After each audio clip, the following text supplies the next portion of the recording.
Ju njohim me edicionin informativ të lajmeve. Kjo është Radio 7.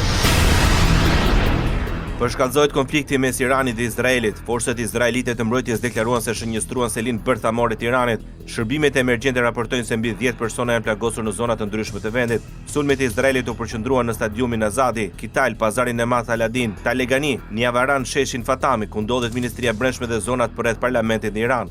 Merret ushtria izraelite goditi një avion ajror iranian që furnizoi me karburant në aeroportin Mashhadit, në atë që pretendon të jetë sulmi me rreze më të gjatë veprimi që ka kryer që nga fillimi i operacionit të saj. Kryeministri Benjamin Netanyahu deklaroi se Izraeli vrau shefin e inteligjencës së korpusit të Gardës Revolucionare Islamike dhe zëvendësin e tij.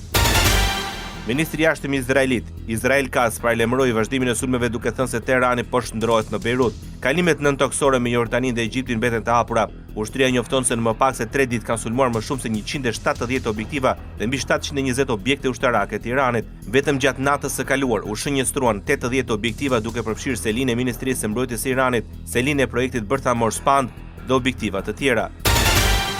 10 raketa iraniane u dërguan drejt Jeruzalemit, të goditura janë qytetet si Haifa, Tel Aviv dhe Jeruzalem. Merret kryeministri i Izraelit Benjamin Netanyahu konfirmoi se 13 persona janë vrarë gjatë sulmeve iraniane që nga e premtja, ndërkohë që mbi 340 të tjerë janë të plagosur. Mes viktimave është një djalë 10 vjeçar. Në sulmin gjatë natës ndaj Izraelit morën pjesë të rebelët Houthi të Yemenit, të cilët konfirmuan se janë koordinuar me Teheranin dhe ka qelluar 2 raketa drejt Tel Avivit. 3 dronë raportohet se u lëshuan në një bazë amerikane në Irak pas sulmeve izraelite ndaj Iranit, por u rrëzuan. Përfaqësuesi i lartë të Bashkimit Evropian Kaja Kallas deri në takim ministrat e punëve të jashtme të Bashkimit Evropian. Takimi do të jetë një mundësi për të shkëmbyer pikpamje për të koordinuar iniciativat diplomatike drejt Tel Avivit dhe Teheranit dhe për të përcaktuar hapa të ardhshëm.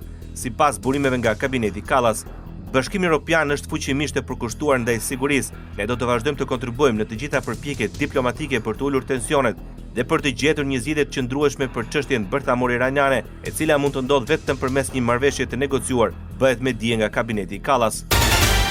Presidenti francez Emmanuel Macron tha se nuk beson që Rusia mund të ndërmjetësojë konfliktin midis Izraelit dhe Iranit. Apeli i Macron erdhi gjatë vizitës së tij në Groenland. Ai njoftoi se do të pyeste presidentin amerikan gjatë takimit të G7-s nëse do të ishte i gatshëm për sanksionet e reja kundër Rusisë. Presidenti i Shteteve të Bashkuara të Amerikës Donald Trump kërkoi nga Irani dhe Izraeli të arrijë një marrëveshje. Sipas tij, falë ndërhyrjes së SBA-s së shpejti do të ketë paqe mes dy vendeve.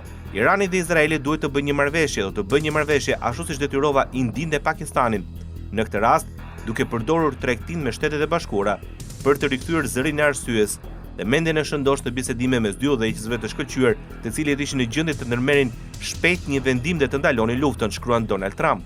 Kreu i Shtëpisë së Bardhë, ndër të tjera, shkruan se gjatë mandatit të parë ndaloi një rikthim të konfliktit ndërmjet Serbisë dhe Kosovës.